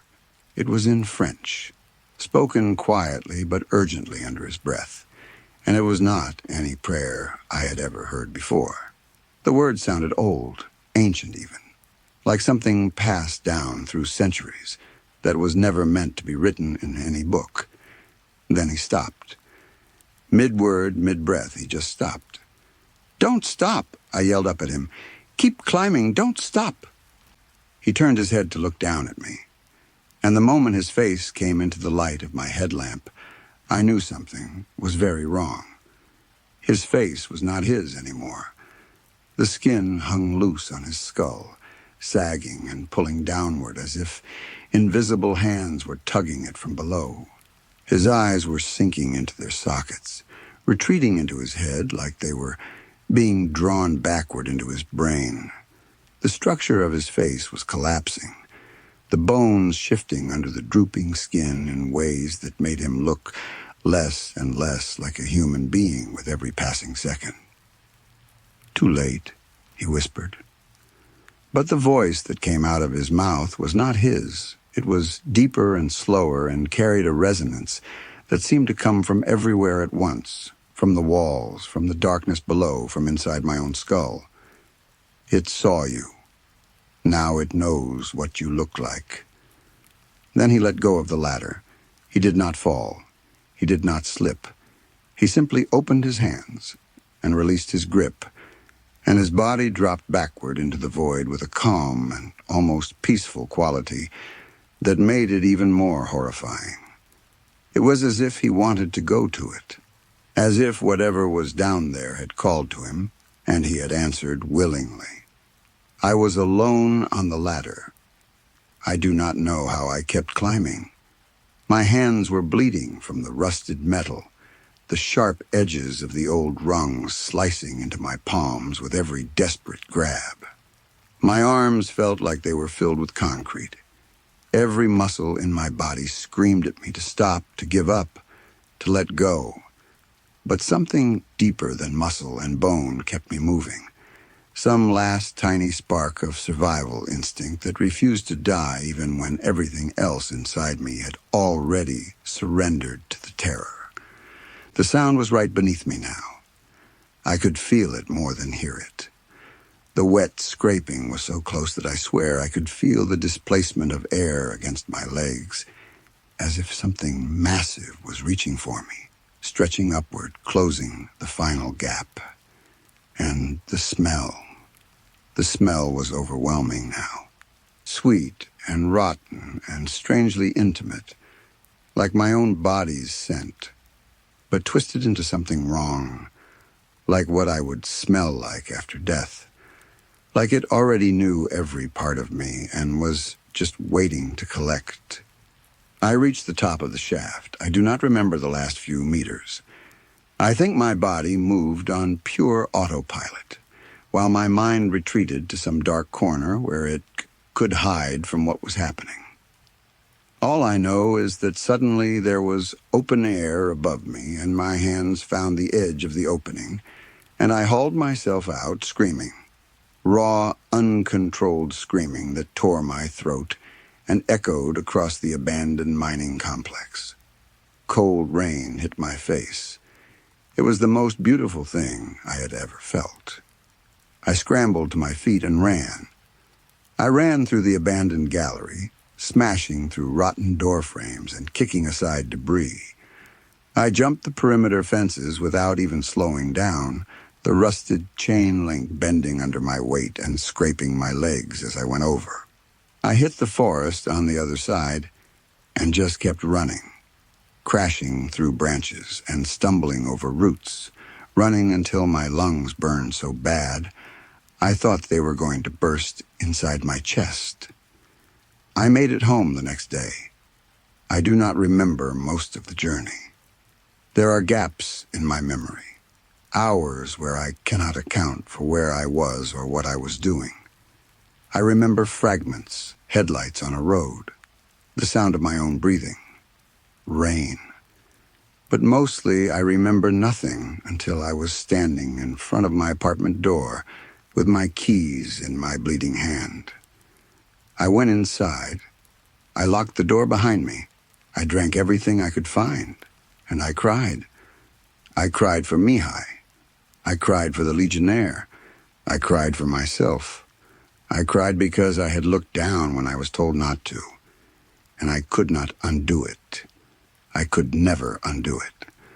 But the worst part is not what happened in that mine. The worst part is what has been happening since. When I stand on my fourth-floor balcony at night and look down at the parking lot below, I feel the same thing. The exact same feeling I had on that ladder. The feeling that something's staring back up at me from the darkness between the parked cars, from the shadows that pool under the streetlights, from somewhere just beyond the reach of the dim yellow glow. It is patient. It is watching. And it knows I can feel it there. When I go down the stairs of my building and reach the basement level, I hear the scraping, that same slow, wet, dragging sound that I heard in the mine. It is faint. It is distant. But every time I hear it, it is a little bit closer than it was the time before. Last night I woke up standing at my window. I was staring straight down to the darkness between the apartment blocks. My forehead was pressed against the cold glass, and my hands were flat against the window frame. I do not remember getting out of bed. I do not remember walking to the window. I do not remember how long I had been standing there. But when I came to my senses and stepped back, I felt like I had been there for hours. My legs were stiff and my feet were numb from standing on the cold tile. and just before I pulled myself away from the glass, something whispered. It was my own voice, but deeper, slower, coming from somewhere below the window or maybe from inside my own chest. I could not tell. The words were clear and deliberate, spoken with a terrible kind of satisfaction. Curiosity won again. I do not sleep anymore. I cannot. Every time I close my eyes, I see those eyes in the dark, some still opening.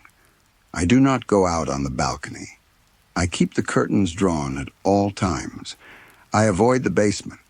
I take the elevator and press the button for my floor and stare at the wall until the doors open, never looking down at the gap between the elevator and the floor, never glancing at the dark space beneath the stairs. But I know none of it matters. I know that keeping my curtains closed and avoiding the basement and staying off the balcony is not going to save me, because it already saw me. I gave it exactly what it wanted when I pointed my lamp down into that shaft. I showed it my face. I showed it what I look like. And now it has that information forever. It knows my face. It knows my scent. It knows the exact shape of my fear. And it is climbing. Story 5. If you have ever searched for a new apartment online, you have probably seen the option to walk through the place on your screen before you ever set foot inside it. Similar to Google Earth, you can click and drag your way through the entire apartment to get a better sense of what you are walking yourself into. It is especially useful if you live across the country and cannot afford to fly out for a visit. You can look at every room, every corner, every closet, all from the comfort of your couch. That is where I come in. It is my job to go into these apartments, tidy them up a little bit if they need it, though the tenants usually handle that for me, take several photographs of every nook and cranny, and then digitize the whole thing later through a processing software. It pays well overall, though it can be tedious work depending on the size of the building.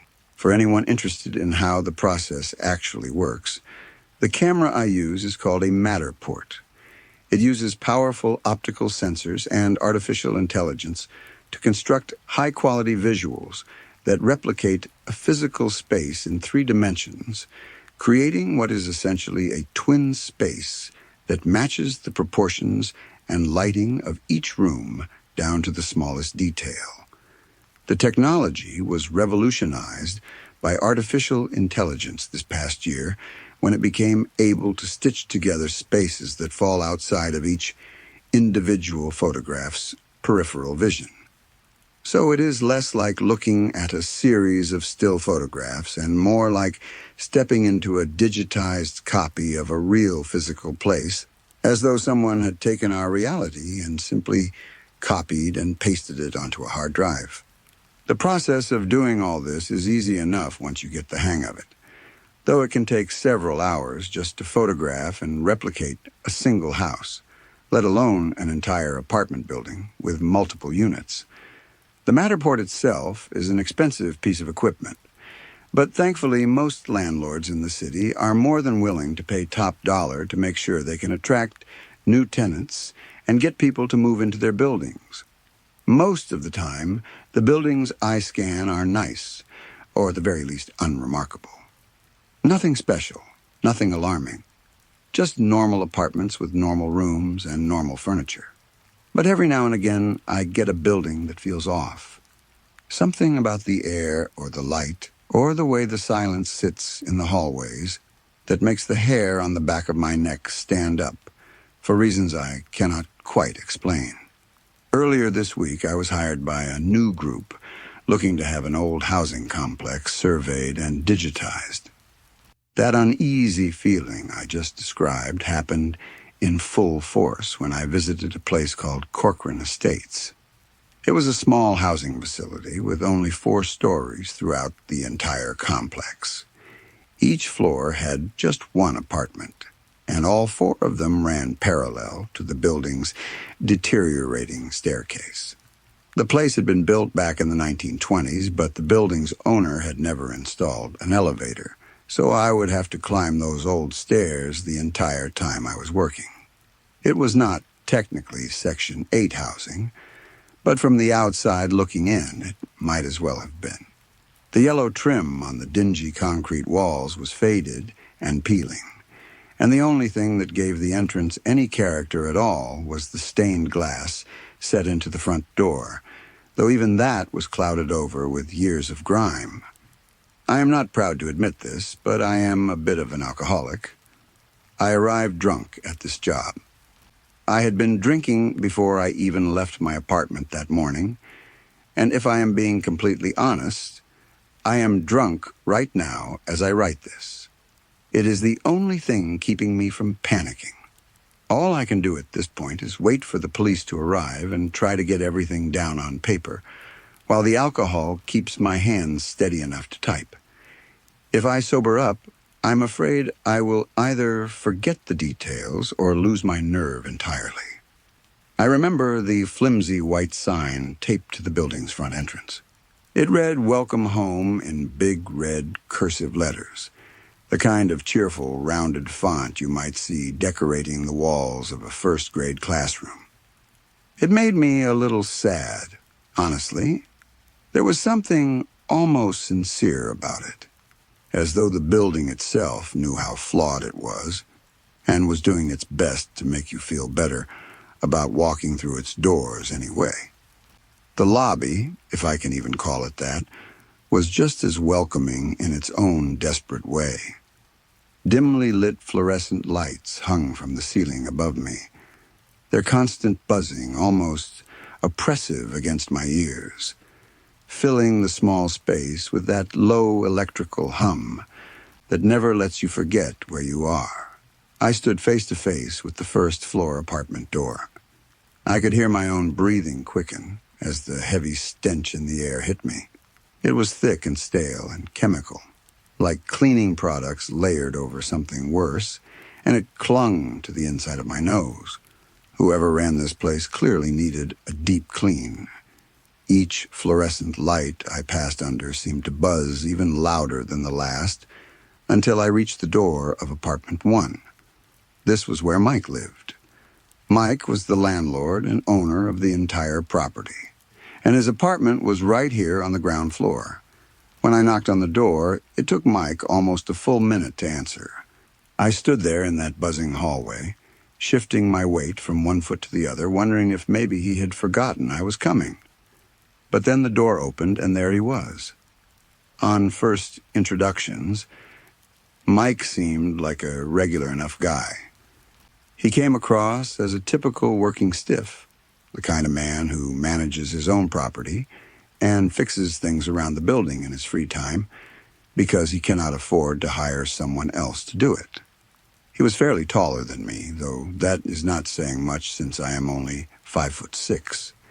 His eyes were pale, almost washed out, and he had a narrow nose that gave his face a strangely elegant appearance. If it were not for the stained tank top he was wearing, the kind with a beer logo on it that has seen better days, you might have assumed he had more success and charm and wealth than he was letting on. I remember asking myself what a guy who looked like that was doing living in a dump like this, but I pushed the thought away. You cannot judge a man without knowing him first. "Hey, man," Mike started, leaning against the doorframe with his arms crossed. "I really appreciate you taking the time to do this for me. It was not cheap, but I really need more tenants to move in this year, or I am going to have to sell the whole building.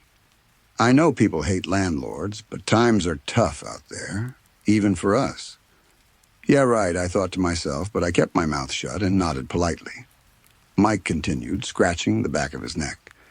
"Feel free to scan my apartment last, just to get the other one out of the way first. I have tidied up the 3 apartments above me already. If you could just, do your thing and get back to me as soon as possible, that would be great." I told him that sounded fine and started gathering my equipment.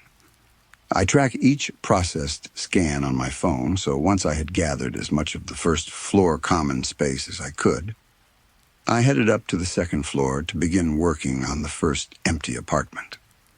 The second floor was quiet.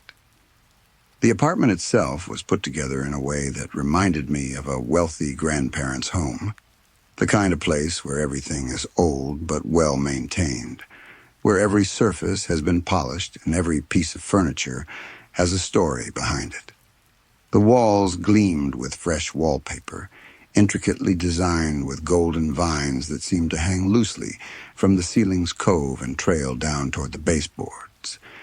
The room itself was pale, not in a sickly or unsettling way, but in a way that felt almost lunar.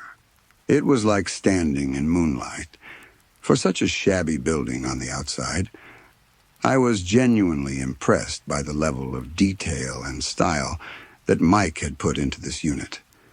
The apartment left me feeling a new sense of comfort about my surroundings. Maybe this job would not be so bad after all. I was about halfway through scanning the second floor when the Matterport pinged with an error message on my phone screen. Image processing incomplete. I had seen this error only a handful of times in all the months I had been doing this work. It normally popped up when a large object was obstructing the camera's view, blocking a section of the room from being fully captured. The only problem was that the Matterport had been placed in the middle of the bathroom at the time, and there was nothing in there that should have caused an issue. A single shower, a toilet, and a broad sink. That was all that needed to be scanned. I figured that whatever glare was coming off the glass shower doors must have been interfering with my equipment. I pulled up the processed image on my phone to check the scan, and what I saw made me pause.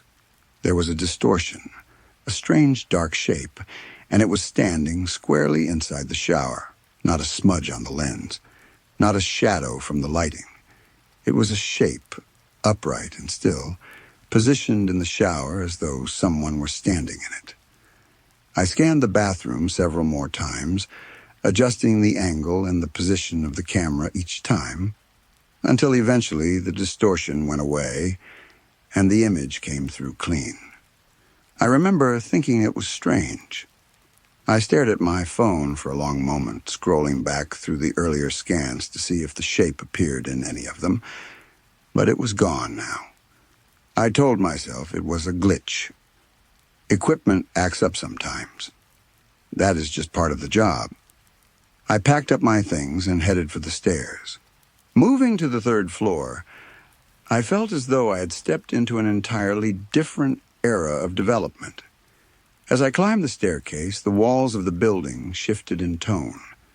Where the second floor had been golden and warm, this floor was bathed in an almost ethereal blue.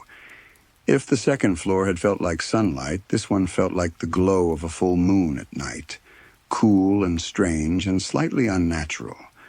Dark stripes folded beneath each window pane on the floor, creating sharp lines of contrast against the blue. Inside the third floor apartment, there were birds. A lot of birds, not real ones, but representations of them covering nearly every surface. Statues of birds perched on shelves and end tables. Paintings of birds hung on every wall. The entire room was covered in bird imagery from floor to ceiling, and the effect was overwhelming. It felt less like a decorated apartment and more like a shrine. As I scanned the room, one piece stood out above all the others. A large swan lamp sat on a table near the bed, its porcelain body gleaming under the soft light. Its long, curved neck stretched forward as though it were gawking at something, and its painted eyes seemed to stare down at the bed it loomed over with a strange kind of authority. It was the largest piece in its flock, and it knew it. Image processing incomplete. The error message appeared on my phone again. This time, the shadow was not in the bathroom. It was near the bed, The dark, unformed shape was splayed across the mattress, stretched out flat as though it were lying down and resting soundly. It was not standing upright like the one in the shower on the second floor. This one was horizontal, spread across the bed like a person sleeping. I felt my stomach tighten as I stared at the image on my screen. The Matterport's internal processor must have been malfunctioning, I told myself. That was the only explanation that made sense. The camera was expensive and well-maintained, but no piece of technology is perfect. I scanned the room again, and the shape remained. I scanned it a third time, and it was still there. I decided to move on. The fourth floor was different from the two apartments below it. I could tell immediately that it had been a rush job. Where the second and third floors had been carefully decorated and thoughtfully designed, this one looked like an afterthought. The wallpaper was thin and poorly applied, and beneath it I could see the plaster of the walls showing through in specked, clotted patches all across the interior. The door between the hallway and the apartment was flimsy and warped, and it did not shut all the way. I pushed it closed, and it swung back open with a rasp. I pushed it again, and the same thing happened. I gave up and left it hanging ajar. The apartment itself felt haphazard and thrown together. The walls were dark, much darker than the previous two floors, and the color gave the whole space a heavy, oppressive feeling. The furniture was old ebony, almost antique, and the chairs and tables were splintered along the legs and flat tops as though they had been there for decades without anyone ever bothering to repair them. Looking toward the kitchenette, I spotted a mid-20th century stovetop that stuck out against the dark surroundings like a block of white porcelain.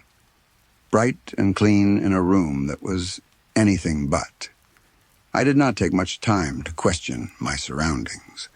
I was tired, and I wanted to finish the job and collect my paycheck. I set up the Matterport and continued to scan. Image processing incomplete. This time the figure was not in the shower. It was not on the bed. It was hovering over the stovetop in the kitchenette. And unlike the previous two distortions, this one was not a single shape. It was not standing upright or lying flat. This time, the dark shape was sectioned out. It appeared in neat, separate pieces of random sizes, spread across the counter space as though something had been carefully divided up and arranged there. I stared at the image on my phone for a long time. My hands were not steady. I told myself again that it was a glitch. I told myself the processor was overheating, or the sensors were dirty, or the software needed an update. I packed up my equipment and went back downstairs. I scanned Mike's apartment last, just as he had asked. He stepped outside into the hallway while I worked, though every now and then I would catch him peeking back inside through the doorway, watching me with an eager expression on his face.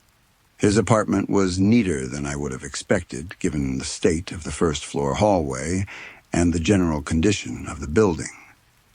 The walls were plain beige. The furniture was limited and basic. There were a few bowls sitting on the kitchen counter, still holding the dried-out remains of what I assumed were his minor attempts at making stir-fried rice. Much like Mike himself, the apartment was simple and unremarkable, basic, and frankly, soulless. There was nothing on the walls, no photographs, no decorations, no personality of any kind. It was as though someone lived there, but had never bothered to actually make it a home. Image processing incomplete. I looked at my phone, and this time I did not tell myself it was a glitch. There, rendered on my screen in Mike's apartment, were 3 unformed shapes, 3 distortions that the Matterport could not process, could not scan, could not explain. One was standing upright near the shower, dark and still, the same posture as the shape I had seen on the second floor. Another was splayed flat on the ground, stretched out like a body lying down, just like the one on the bed on the third floor. And the third was a collection of smaller shapes, random sizes, lined neatly across the stovetop in the kitchenette. All three of them, all in one room. Every distortion I had encountered in the apartments above was here, together in Mike's apartment. I looked up from my phone and saw Mike standing in the doorway. I saw his eyes first. I may have been woozy from the liquor, or from the stale air in the building, or from the hours I had spent climbing those old stairs, but I swear his eyes looked wrong. It was as though they were painted on, flat and pale and unblinking, like the eyes of a porcelain doll, fixed permanently in place with no life behind them at all. He was smiling, but his eyes were not. His eyes were just there, watching me, waiting. "Well," he said, his voice calm and even. "What do you see?" I left soon after. I told him the images were still processing and that I could get back to him sometime next week with the finished scans. He nodded and said that sounded fine, and I walked out of that building as fast as I could without breaking into a full run. That was 7 days ago. I have not stopped thinking about it since. Every time I close my eyes, I see those shapes on my phone screen. One standing in the shower, one lying on the bed, one divided into pieces across the countertop, and then all three of them together in Mike's apartment on the first floor. Mike sent me an email this morning. The subject line was blank, and the body of the message contained only one sentence. "You found them, did you not?" I am not sure what to make of any of this. I do not know who those shapes were, or what happened to them, or how long they have been there. All I know is that the Matterport does not lie. It does not create things that are not there. It replicates physical space exactly as it exists.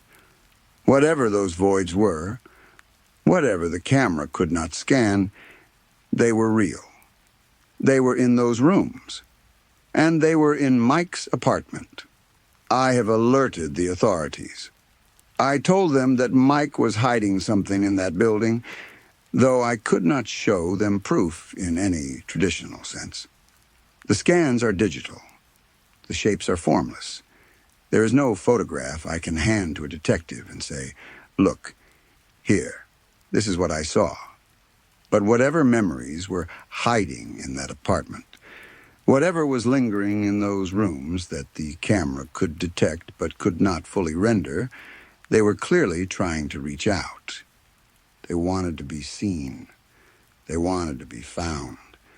And I think on some level, even Mike knew that. I have to go now. I have been sitting here staring at my screen for the last hour, nursing what is left of the bottle next to my keyboard and waiting for the police to call me back. My phone just buzzed. Mike followed up on his email. I am not going to open it. I am not going to respond. I am going to sit here and wait for someone with a badge and a gun to tell me what to do next, because I do not have the courage to figure this one out on my own. Whatever Mike was keeping in that building, the walls already showed me more than I ever wanted to see.